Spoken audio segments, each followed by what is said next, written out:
하나님의 말씀 구약성경 느헤미야 7장 1절로 7절까지의 말씀을 제가 봉독해 드리겠습니다. 성벽이 건축됨에 문짝을 달고 문지기와 노래하는 자들과 레위 사람들을 세운 후에 내 아우 하나니와 영문에 관한 하나냐가 함께 예루살렘을 다스리게 하였는데, 하나냐는 충성스러운 사람이요 하나님을 경외함이 무리 중에서 뛰어난 자라. 내가 그들에게 이르기를 해가 높이 뜨기 전에는 예루살렘 성문을 열지 말고 아직 파수할 때에 곧 문을 닫고 빗장을 지르며 또 예루살렘 주민이 각각 자기가 지키는 곳에서 파수하되 자기 집 맞은편을 지키게 하라 하였노니, 그 성읍은 광대하고 그 주민은 적으며 가옥은 미처 건축하지 못하였음이니라. 내 하나님이 내 마음을 감동하사 귀족들과 민장들과 백성을 모아 그 계보대로 등록하게 하심으로 내가 처음으로 돌아온 자의 계보를 얻었는데, 거기에 기록된 것을 보면 옛적의 바벨론 왕 느부갓네살에게 사로잡혀갔던 자들 중에서 노임을 받고 예루살렘과 유다에 돌아와 각기 자기들의 성읍에 있는 자들 곧 수룹바벨과 예수아와 느헤미야와 아사랴와 라하냐와 나하마니와 모르드게와 빈산과 미스베렉과 비구베와 누훔과 바하나와 함께 나온 이스라엘 백성의 명수가 이러하니라. 아멘. 복된 주님의 날 함께 예배드리는 모든 분에게 주님의 은혜와 평강이 함께 하시기를 축원합니다. 아멘. 잘들 지내셨죠? 날씨가 낮에는 이제 여름 날씨처럼 갑자기 더워지기도 하고 이게 잘 심한데, 모쪼록 몸도 건강하시고 마음도 건강하시길 바랍니다. 놀라운 영적 지도력을 영적 지도력뿐만 아니라 신앙뿐만 아니라 일반적인 실력도 아주 출중했던 느헤미야. 그 느헤미야와 이스라엘 백성들이 혼연일체가 되어서, 정말 혼연일체란 말이 여기서 사용돼야 되지 않을까 싶은데, 52일 만에 예루살렘 그 성벽을 다 이제 중수를 만들게 되죠. 완공하게 되죠. 중수하게 되죠. 이게 100년 넘게 끌어오던 공사였거든요. 100년 넘던 공사를 52일 만에, 약 한 달하고 한 3주 정도 만에 끝낸다는 거, 이건 정말 놀라운 기적 같은 일이죠. 그러나 이 성벽을 잘 중수하고 재건하는 것도 중요하지만, 그것보다 더 중요한 건 이제 잘 튼튼하게 만들어진 성벽이 또 무너지지 않게, 적의 침략을 받지 않게 잘 보호하는 거, 보존하는 거, 유지하는 것도 짓는 것 못지않게 아주 중요한 일이지 않습니까? 그래서 이제 이 7장에는 느헤미야가 어떻게 사람들을 배치하고 어떻게 구분하는지에 대해서 잘 우리에게 알려주고 있어요.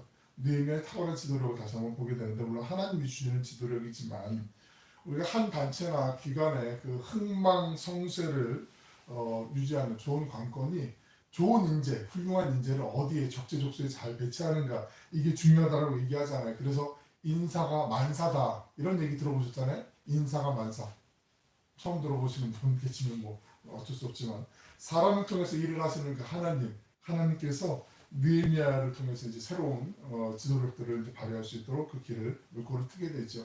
1절에 있는 말씀 우리 본문 1절 같이 한번 읽어보실까요? 시작. 성벽이 건축됨에 문짝을 달고 문지기와 노래하는 자들과 레위 사람들을 세운 후에.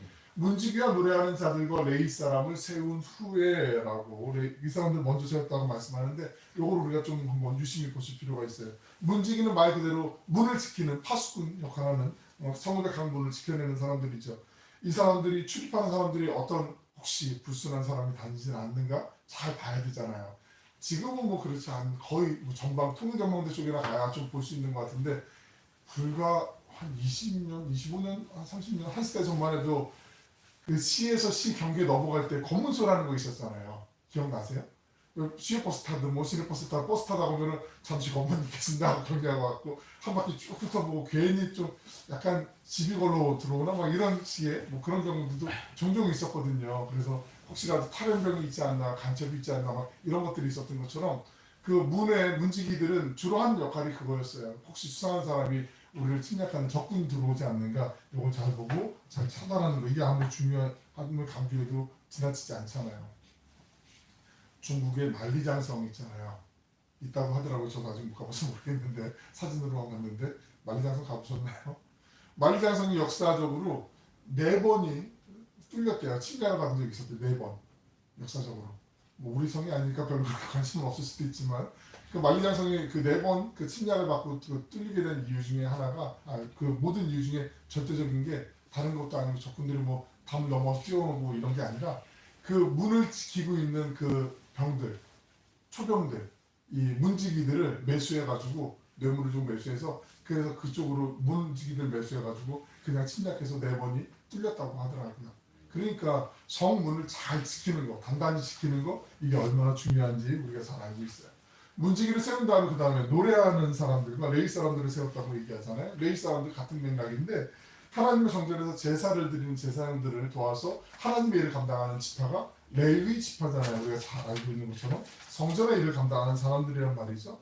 하나님의 예배하고 준비하고 인도하는 거 이게 중요한 업무인데 예루살렘 성을 지키는 게 우리 인간의 어떤 칼과 창과 어떤 무기와 지략과 이런 것도 필요하지만 가장 먼저 하나님 앞에 예배 드리는 것이 우선되면 하나님이 지켜주신다는 걸 느헤미야가 누구보다 잘 알았어요. 그리고 그걸 믿었어요. 그렇기 때문에 노래하는 사람들, 레위 사람들을 먼저 세우게 되는 거죠.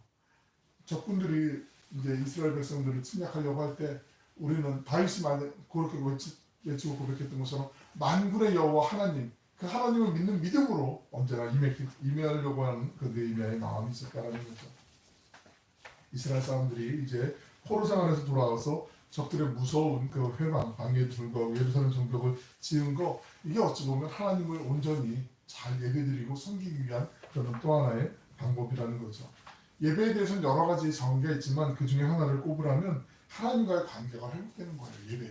예배를 통해서 우리가 하나님 내 일상을 막 바쁘게 살다 보니까 하나님 생각을 잘 못했네요, 덜했네요, 뭐 이렇게 생각될 때 예배를 드림으로써 하나님 그래요. 제가 예배 드려야 되는 사람이고 하나님께 나아가는 사람이 맞죠. 자기도 한번 다시 깨닫게 되고 하나님 앞에 확인돼 보고 싶고 하나님께 더 가까이 또 하나님과의 관계가 더욱더 돈독해지고 싶은 그런 마음, 관계가 회복되는 거 이게 예배의 중요한 어떤 회복의 본질 아니겠어요?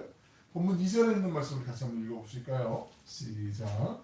내 아우 하나님과 영문에 관한 하나냐가 함께 예루살렘을 다스리게 하였는데 하나냐는 충성스러운 사람이요 하나님의 경외함이 우리 중에 뛰어난 자라. 이제 인물을 등용하는 것에 대해서 설명하고 있는데 예루살렘 전체를 이제 다스려갈 행정의 책임자들 어떤 강요 중에 아주 고위급 강요를 이제 임명을 하는데 그 중에 자기의 동생 하나니와 영문의 관원이었던 하나냐 이 두 사람을 이제 세우게 되죠.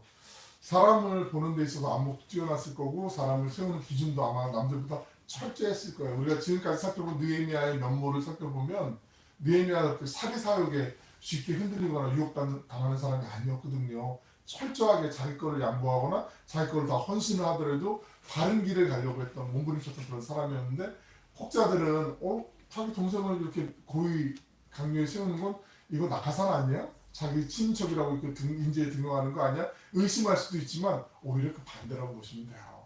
하나님은 맨 처음 느헤미야가 바사제국에서 느헤미야는 더 이상 뭐 부러울 게 없이 이렇게 최고의 고위직으로 이제 비서실장 역할을 하면서 살았던 사람이잖아요. 그 느헤미야에게 찾아와서 형 들었어? 내가 지금 예루살렘 갔다 왔는데 예루살렘 정이 다 무너졌잖아. 그리고 거기에 있는 우리 동포들이 정말 피골이 상접해 있고 얼마나 처참하게 살아가는지 내가 도저히 끔찍해서 이거를 빨리 형한테 얘기하고 싶어 한 달을 달려왔어. 이러면서 그 하나님과 그 일행들이 예루살렘의 처참한 상황을 얘기했잖아요. 만약에 하나님과 실력도 없고 애국심도 없고 민족에 대한 동포에 대한 마음도 사랑의 마음도 없었다면 굳이 안 됐어 어떻게 불쌍해 하지만 뭐 어쩔 수 없지 뭐 나는 뭐 여기서 잘 사는데 뭐 이러고 그냥 끝나버렸으면 이 느헤미야의 전개가 되지 않았을 거예요. 그런데 형에게 달려와서 이 모든 자초지종을 설명하고 형을 막 재촉했을 거야. 아마 성경에 나오진 않았지만 그러면서 예루살렘까지 다 같이 와가지고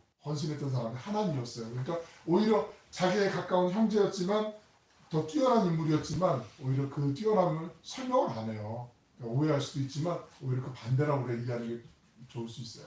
그리고 하나냐라는 사람이 있는데 하나냐는 오늘날로 얘기하면 그냥 이렇게 변방의 작은 지역의 말단 공무원 같은 사람인데 이 사람은 최고의 공무원으로 예를 들면 뭐 서울시 어떤 구의 어떤 동에 뭐 이게 뭐 직급이 높고 낮고를 뭐 얘기하려고 하는 게 아니라 낮은 직급에 있는 공무원이었는데 이 사람이 서울시장으로 지금 픽업된 거하고 똑같은 거예요. 지장 아니면 부시장 이 정도로 이제 올라간 거란 말이죠. 그런데 하나냐를 얘기할 때 느헤미야는 하나냐가 충성스러운 사람이고 하나님을 경외함이 무리 중에서 뛰어난 사람이라고 그렇게 얘기를 해요. 이 하나냐의 특징 두 가지. 이 충성스럽다라는 건 성실하다는 얘기잖아요. 성실하다. 이 사람은 뭐 비가 오나 눈이 오나 정말 뭐 칼 같아 정말. 늘 언제나 남들보다 일찍 출근하고 남들보다 조금 더 일할 게 있나 찾아보고 누가 알아주지도 않는데 이렇게 묵직하게 일을 열심히 하지 어떻게 저런 사람이 있지? 사람들이 이구동성으로 이렇게 아마 추천하고 아마 그 사람에 대해서 인정했을 거예요. 그리고 또 한 가지 하나님을 경외하는 것 이게 정말 중요하죠. 하나님을 경외한다는 건 하나님의 살아계신 말고 두려워한다는 얘기예요. 하나님의 하나님 되심을 늘 언제나 일상 속에 느헤미야처럼 염두했던 사람이 하나냐였다라는 거죠. 지도자의 자격 조건으로 느헤미야가 꼽았던 거 성실한 인격과 반듯한 신앙을 우선순위에 뒀다라는 거죠. 이게 뭐 오늘날에도 앞으로도 계속 그럴 거 아니겠어요? 하나님을 두려워할 줄 모르게 되면 사람은 언제나 추락하게 되어 있어요. 내가 잘나서 된 것 줄 알고 착하고선 하나님 두려운 줄 모르면은 늘 언제나 그 처참한 상황에 놓이게 되는 거 우리가 많이 보잖아요. 삶의 교훈으로 많이 알게 되잖아요. 성경이 누누이 가르쳐주고 있는 교훈이죠. 3절 말씀을 보시면 해가 높이 뜨기 전에 이제 이 파수꾼들을 세우잖아요. 성문의 문지기를 세우는데 성문을 어떻게 관리할 것인지에 대해서 얘기하고 있는데 해가 높이 뜨기 전에는 예루살렘 정문 열지 말고 아직 파수할 때 그 문을 닫고 빗장을 찌르며 이 얘기는 뭐냐면 보통 우리가 성벽을 열 때 성문을 열 때 보통 해가 무렵 되면 동이 트네 이제 정문을 열어야지 하고 예전에 그 우리 사극 같은 데 봐도 사대문을 개방할 때 보통 해 뜰 때쯤 문을 다 개방하거든요. 여봐라 줄을 서라 그러면서 이제 뭐 이렇게 입장하는데 그런데 해가 중천에 떠 있을 때 그때 문을 열게 했어요. 그리고 보통 해질녘쯤 되면 그때 문을 닫는데 그러지 않고 해가 아직 남아 있는데 그때 환할 때 밝을 때 그때 빗장을 걸게 했어요. 왜 이 짧은 시간만 문을 열어놨냐? 그거는 이 안에 이 파수꾼도 적었지만 예루살렘을 지킬 수 있는 사람이 얼마 안 됐어요. 소수의 인원이기 때문에 혹시라도 이른 아침 새벽에 적들이 매복해 있다가 문이 열릴 때 갑자기 막 침략해 오거나 문이 닫힐 때 그때를 이용해서 또 어떻게 전투가 벌어질까? 이런 것들이 늘 언제나 노심초사였거든요. 그래서 우리가 실력을 키우고 전투력을 완비하기 전까지는 경계심을 늦추지 않아야겠다. 그래서 가장 최적의 그 짧은 시간만 이 문을 열어놨던 거죠. 느헤미야에게 주신 하나님의 지혜이기도 했었어요. 그뿐만 아니라 각자 순서를 정해서 곳곳에서 이제 각자 자기가 지키는 곳에서 파수하기 이게 순번을 정해놓고 이제 돌아가면서 피곤하니까 사람이 늘 언제나 한 곳에서 24시간 자기가 경계 근무를 쓸 수 없잖아요. 그리고 자기 집 맞은편을 지키게 하라. 한 번 말씀드렸지만 자기 집 앞을 지키는 건 누구보다 그래도 더 관심을 갖고 한 번이라도 더 볼 수 있으니까 좋은 또 경계 근무가 될 수 있기 때문에 그렇게 하는 거죠. 그러니까 바꿔 말씀드리면 느헤미야가 성벽을 만들고 성벽을 중수하고 난 다음에 사람들에게 다 같이 이건 우리의 공동체야. 우리가 한 곳이 무너지면 우리가 다 무너지는 거야 하는 그런 공동체성을 갖고 같이 지킬 수 있게 만드는 거. 가정도 그렇지 않나요? 집에서 아무리 엄마가 기도 열심히 하시고 아무리 아빠가 기도 열심히 해도 같이 기도하고 같이 말씀 좋아하고 같이 예배드리는 게 기뻐해야 그래야 서로 이렇게 상승효과가 올라가는 거잖아요. 가정만 그런가요? 우리 삶의 현장도 마찬가지잖아요. 신앙 공동체는 더 그렇죠. 우리가 서로를 위해서 또 기도하고 서로 어디가 좀 연약한 부분이 있으면 또 그걸 위해서 같이 기도하는 거. 근데 기도하면 되겠어? 근데 돼요. 기도하면 그때부터 하나님이 일하시니까 그 마음을 우리에게 주고 싶은 거예요. 하나님이 느헤미야를 통해서 우리에게 일깨워주고 싶은 거예요. 우리가 늘 언제나 그런 믿음을 갖고 더욱더 하나님 앞에 매달리며 기도하는 그 건강한 공동체가 될 줄 믿습니다. 아멘. 52일 만에 저도 아멘이에요. 총력을 기울여서 예루살렘 성벽을 이제 완공해 놓고 나니까 당장 떠오르는 게 느헤미야 입장에서는 내실을 이제 다지는 거야. 그 내실을 다지는 거 아까도 처음 말씀을 드렸는데 성벽을 이제 다 만들어 놓고 나서 예루살렘 성을 이제 보호한다고 했는데 그 안에 빈집들이 많은 거예요. 빈집이 오래된 집이 많으면 그 가만히 있어도 뭐 거미줄도 치고 벌레들도 생기고 풀도 자라고 그러면 보기 별로 안 좋잖아요. 그러니까 그것 좀 정비가 사람이 살면 그렇잖아요. 왜 우리가 99칸, 99칸짜리 으리으리한 대걸 같은 집을 전했는데 그 집에 사는 사람이 몇 명 안 돼. 그러면은 청소하다가도 하루가 모자랄 거고 막 사람 사는 기분이 전혀 안 싫고 막 이렇게 유령의 집 아니야 막 이런 공포영화 찍는 것 같은 느낌이 들 텐데 집이 방이 몇 개 안 돼도 막 자식들도 있고 손주들도 있고 막 명절 때가처럼 막 왁자지껄하고 막 이러면은 야 이게 사람 사는 집이지 이게 사람 사는 맛이지 막 이러면서 서로 막 생기가 넘쳐나는 거하고 비슷한 거죠. 예루살렘 성 안이 지금 이런 상황이었단 말이죠. 그래서 여기를 채워야 되는데 뭐 강제로 이주시킬 수 없잖아요. 포로에서 해방돼서 왔는데 그 사람 다시 포로처럼 너 여기 와서 살아 그렇게 할 수가 없잖아요. 그런데 나중에 우리가 보겠지만 예루살렘 모든 지파에서 자원에서 자기가 자발적으로 우리 제비를 뽑아요. 그리고 예루살렘의 10분의 1, 유대민족의 10분의 1이 거기 와서 거주하기로 해요. 그리고 그 전에 먼저 하나님이 느헤미야에게 지혜를 주시는데 그 지혜를 주기 전에 이제 느헤미야가 어떡하지 그 마음에 조리는 마음을 갖게 된 게 4절에 나와 있거든요. 4절 말씀 보시면 한번 읽어보실까요? 시작. 그 성읍은 광대하고 그 주민은 적으며 가옥은 미쳐 건축하지 못하였습니다. 좀 전에 말씀드린 것처럼 지금 예루살렘 안의 상황이 지금 이런 상황이란 말이죠. 그래서 느헤미야에게 하나님이 지혜를 주면서 예루살렘의 그 이스라엘 사람들이 바벨론에 포로로 끌려갔었다라고 한번 말씀을 드렸잖아요. 포로로 끌려가서 1차, 2차, 3차에 걸쳐서 포로로 끌려갔어요. 사람들이 바벨론 먼 제국에. 그러고 난 다음에 이제 바사 제국, 페르시아 제국이 되고 난 다음에 본국으로 이제 돌아오는데 1차, 2차, 3차에 걸쳐서 이제 다시 귀환 이제 돌아오게 되죠. 바사 제국 이전에 바벨론 제국 돼서 이제 포로로 잡혔던 사람들이 이제 포로에서 이제 풀려서 이제 돌아오게 되는데 1차 귀환민들, 2차, 3차 귀환민들은 돌아온 지 얼마 안 됐어요. 몇십 년 안 됐어요. 그런데 1차 포로로 잡혀왔다 끌려왔다 돌아온 사람들은 그 후손들이 남아있는 정도 한 100년이 지났으니까 100년 전에 포로로 끌려갔던 사람이 살아남을 수도 있겠지만 뭐 기네스북에 올라갈 감이지만 거의 대부분 돌아가시고 이제 자기 후손들, 자녀들 후손들이 이제 남아있단 말이죠.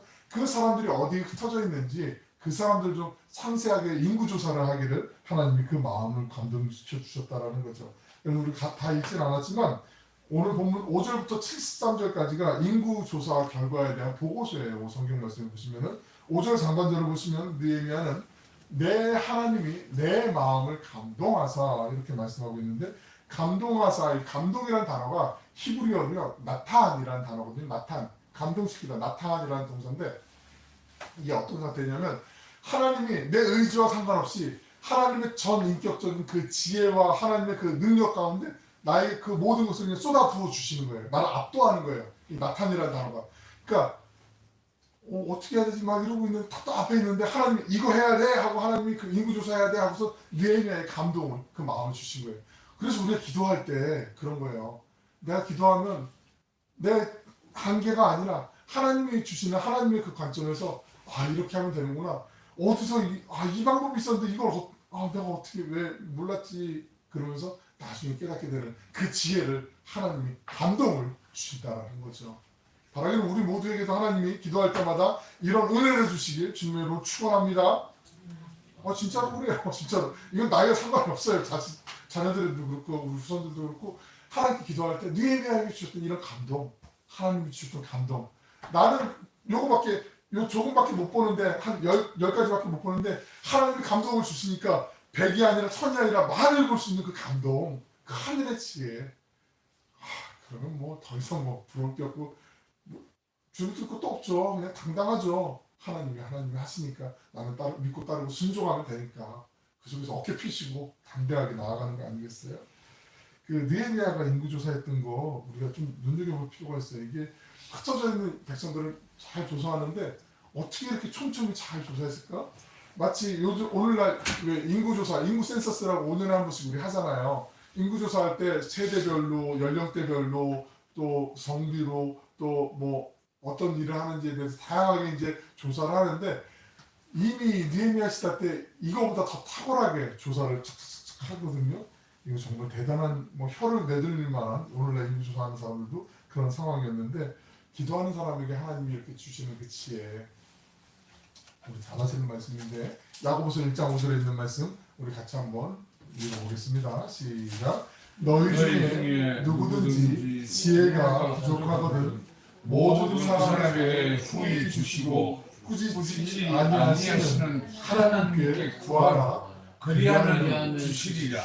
아멘. 이렇게 기도하면 하나님 반드시 주실 줄로 믿습니다. 아멘.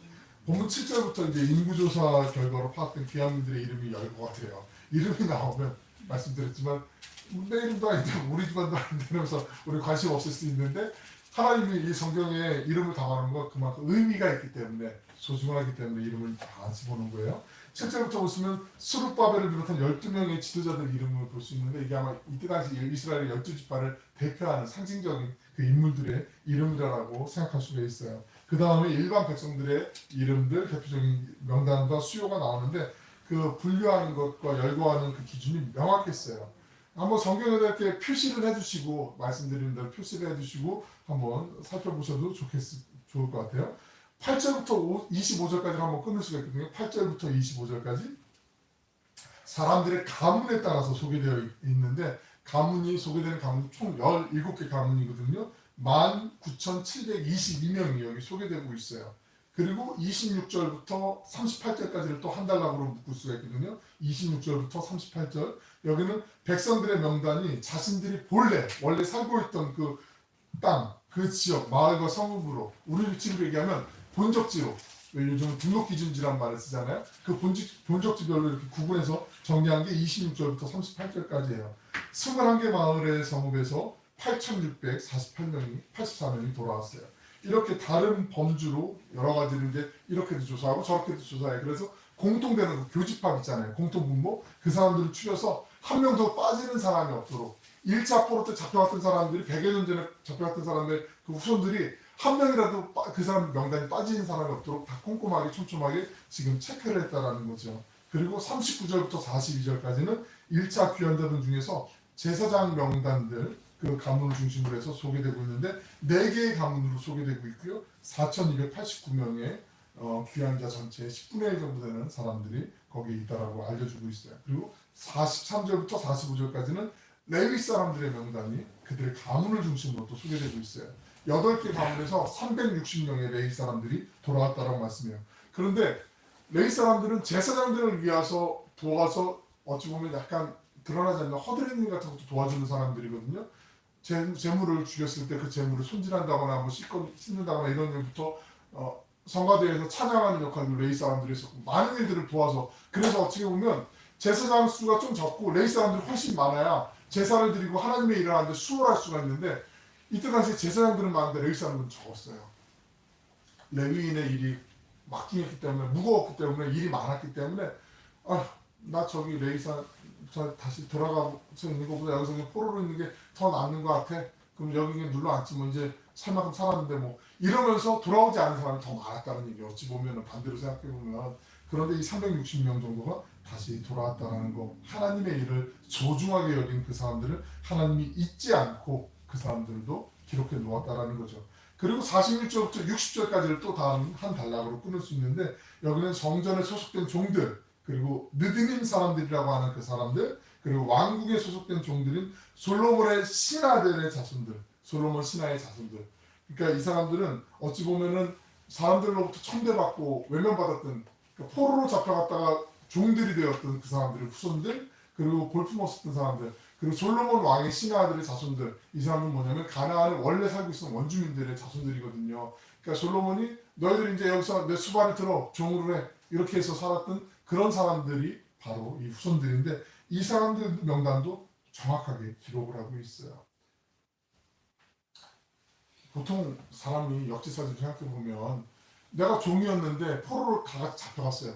그리고 이제 포로에서 해방이 되었어요. 그런데 해방이 되어서 다시 예루살렘으로 돌아오려고 생각해보니까 돌아가서 내가 종살이 하는 것보다 여기서 포로로 있으면서 어느 정도 대우받고 사는 게 이제는 뭐 포로로서 뭐 이렇게 내가 고문당하는 것도 아니고 내가 뭐 나쁜 일을 겪는 것도 아닌데 고초를 겪는 것도 아닌데 여기서 사는 게 더 나아. 그러면은 둘 중에 하나를 결정을 하고 하면 거의 대부분의 사람은 돌아가지 않고 거기 남아서 그냥 새로운 인생을 살려고 아마 계획할 거란 말이죠. 내가 이제 뭐 바벨론 제국의 내가 국민이 되지 뭐 이렇게 생각할 수 있는데 그렇지 않았다라는 거. 하나님이 그 사람들의 그 의지를 그 사람들의 마음을 어여삐 보시고 기록해 주셨다라는 거죠. 그리고 61절부터 65절을 보시면 귀한 사람들 가운데 자신의 가문을 정확히 밝힐 수 없는 사람들이 642명이나 포함되어 있어요. 자신의 가문을 밝힐 수 없다라는 건 족보가 없다는 얘기예요. 족보가. 혹시 그 고려시대 말에서 이조시대로 넘어갈 때 조선시대로 넘어갈 때 그 왕족의 왕의 그 후예들 왕시성을 가진 사람들이 내가 왕족의 신분인 거 알면 금방 내가 죽을 수도 있으니까 그 왕이라는 그 한자 왕자에다가 점 하나 찍어갖고 옥자로 점을 바꿔서 그래서 목숨을 부지했다라는 이야기도 꽤 근거 있는 이야기가 있거든요. 그런 것처럼 내가 족보에 내가 어디에 출신이고 어디에 태생인지 기록이 남기지 않는다라는 건 그만큼 사연이 있다는 얘기죠. 그런데 하나님은 그렇게 사연이 많은 사람들도 다 기억하시고 다 포함시켜 주셨다라는 거죠. 바꿔 말씀드리면 하나님의 공동체는 누구도 차별이 없다라는 거예요. 그 어느 누구도 그 사람의 신분이 어떻건 살아온 배경이 어떻건 그 사람 지금 상태가 어떻건 아무것도 하나님 앞에서는 기준이 되지 않는다는 거죠. 예수 그리스도를 믿는 믿음 하나 보시고 우리의 죄를 용서해 주신 것처럼 신앙 공동체 안에도 그게 같이 정말 생명력 있게 살아 움직일 때 꿈틀거릴 때 그게 건강한 공동체고 그게 진짜 하나님이 기뻐하시는 하나님 나라의 백성들 아니겠습니까? 사실 성경에 보면 믿음의 가문들 우리가 이미 잘 알고 있잖아요. 한꺼풀만 살짝 들춰봐도 어떻게 이런 일이 있을까 끔찍할 정도로만 이런 아픔이 있고 상처가 있고 말도 안 되는 이런 처참한 상황들이 있는 가정들이 얼마나 많아요. 우리가 모르는 상황들이 얼마나 많이 있어요. 그런데 하나님이 용납하시고 받아주시고 다 이해해 주시고 그리고 사랑으로 보다듬어 주길 원하신다는 거죠. 거기에 진짜 희망이 있는 거 아니겠어요? 그 소망마저 없으면 어떻게 살아요? 우리 모두는 이 땅에서 잘 살려고 하지만 이 땅에서 잘 살 뿐만 아니라 우리가 돌아갈 그 영원한 본향도 있는 것 하나님이 놀라운 은혜의 선물을 주신 것은 우리가 아무리 곱씹어 봐도 정말 감사하고 감사할 수밖에 없는 조건인 줄로 믿습니다. 아멘. 64절에 있는 말씀 느헤미야가 유독 까다롭게 선발한 한 계층이 있어요. 64절 한번 같이 읽어보실까요? 시작. 이 사람들은 계보 중에서 자기 이름을 찾아도 찾지 못하였으므로 그들은 부정하게 여겨 제사장의 직분을 행하지 못하게 하고 족보에 없는 사람뿐만 아니라 모든 사람들 가운데 제사장이 되려고 하는 하나님의 일을 감당할 사람들은 적어도 이 사람 가문이 어떤지는 좀 알아야 되고 신앙생활을 하는 가문인지 만약에 그렇지 않다면 우리가 같이 열심히 기도해서 우리 신앙 공동체 안에서 하나님의 뜻을 분별하는 법 중에 가장 대표적인 게 공동체가 같이 공동의 주제를 놓고 기도할 때 하나님이 같은 마음을 주실 때가 있거든요. 그 평안함을 주실 때가 있거든요. 그럴 때 이게 하나님의 뜻이구나 서로 인정하고 그 뜻을 위해서 같이 열심히 합력하는 경우들이 있는데 바로 느헤미야는 이걸 얘기하는 거예요. 하나님의 일을 감당하는 제사장 바로 앞에 그 신앙을 지도하고 이끌어갈 제사장들을 아무렇게나 뽑으면 안 된다. 이 사람이 뭐 외모가 좋다, 아니면 실력이 괜찮다, 뭐 이런 것들도 중요할 수 있지만 하나님이 인정하시는 사람이어야만 하나님의 기름 부으심이 있는 사람이어야만 하나님의 일을 감당할 수 있다. 이거 하나는 아주 철저하게 검증을 하고 기도하고 그렇게 세웠다라는 거죠. 이제 마지막 절인 73절 같이 한번 읽어보겠습니다. 시작. 이와 같이 제사장들과 레위 사람들과 문지기들과 노래하는 자들과 백성 몇 명과 느디림 사람들과 온 이스라엘 자손이 다 자기들의 성읍에 거주하였느니라. 아멘. 지금 1차 귀환민들 후손들을 조사해 보니까 이 사람들이 예루살렘에 머물러 있는 사람이 거의 없고 대부분 다 자기 고향, 자기 지역에 그냥 성읍에 머물러 있다라고 얘기하는 거예요. 그래서 아까 말씀드린 것처럼 분단 이제 사람들 이스라엘 백성들 중에 10분의 1이 다시 제비를 뽑아서 자원해서 예루살렘에 들어와서 살기를 이제 마음을 먹게 돼요. 우리 다음 시간에 이제 8장 이제 총회가 수집되고 하나님 말씀을 읽는 장면을 보게 되는데 우리 순서대로 나가니까 미리 좀 예습해서 말씀을 읽어놓고 오시면 훨씬 좋겠죠. 중요한 건 느헤미야가 이렇게 인구조사를 하게 된 것도 5절에 아까 말씀 나눈 것처럼 하나님이 주신 감동, 그 지혜로 이 인구조사를 하게 되고 그 사람들의 형편과 처지를 더 선명하게 더 알게 되는 거죠. 하나님께서 느헤미야에게 이런 감동을 주신 것은 내가 내 사랑하는 백성들, 내 사랑하는 자녀들 한 사람 다 내가 관심 갖고 있고 내가 그 일거수일투족을 내가 지켜보고 있고 그들이 조금 더 바른 길로 기쁨의 길로 평안의 길로 행복한 길로 갈 수 있도록 내가 도와주고 싶어. 느헤미야야 네가 좀 나 대신 한번 조사해 주지 않겠니? 그 마음을 네 주님 제가 하겠습니다. 순종하면서 이렇게 조사해서 오늘의 결과를 우리에게 보여주는 거죠. 하나님은 가장 작은 자의 그 작은 신음도 귀 기울이시고 응답하시는 분이잖아요. 우리의 작은 기도가 어쩌다 가끔 드리는 기도인데 하나님 저도 체면이 없는데 엄치도 없는데 제가 그래도 기도할 수 있나요? 기도해야지, 당연히 해야지, 더 해야죠. 기도하고 하나님께 기도하면 하나님이 그 기도 들어주세요. 그리고 기도가 혹시 방향이 다르거나 하나님의 뜻에 받지 않으면 하나님이 그 방향도 잡아주시고 뜻에 맞는 기도할 수 있도록 우리의 입도 열어주시고 인도해 주세요. 그 하나님께 기도하셔서 하나님이 주신 그 나타남, 그 하늘의 지혜, 하늘의 그 감동, 그 마음을 품고 우리가 주님 앞에 나아가는 게 중요한 거 아니겠습니까? 그래서 그 기도하는 어머니, 아버지, 할머니, 할아버지를 통해 우리 자녀들이, 후손들이 그래, 기도하니까 하나님이 지혜 주시는데, 하나님이 마음을 주시는데, 그 마음을 붙잡고 나아가니까 되던데, 그 희망을 전하는 간증자들이 바로 우리 모두가 되시길 주님의 이름으로 간절히 축원합니다. 아멘. 기도하겠습니다. 사랑과 풍성하시고 자비로우신 아버지 하나님 감사드립니다. 저희의 마음이 연약하고 때로는 무뎌져서 기도해야 될 걸 알고 있으면서도 기도하지 못할 때가 많이 있습니다. 하지만 기도할 때 하나님께서 하늘의 문을 여시고 그 하나님께서 느헤미야에게 주셨던 그 지혜를 저희에게도 허락해 주심을 믿습니다. 그 믿음으로 날마다 기도하게 하여 주옵소서. 우리 각자보다 더 나를 잘 아시고 사랑하시는 하나님, 저희가 매일매일 하나님께 더 가까이 나아가며 선한 목자가 되신 주님만을 따르고 하나님의 사랑을 충만히 누리며 나누는 은혜의 통로, 복의 통로가 되게 하여 주시옵소서. 감사드리며 사랑이 많으신 예수님의 이름으로 기도 올려옵나이다. 아멘. 아멘.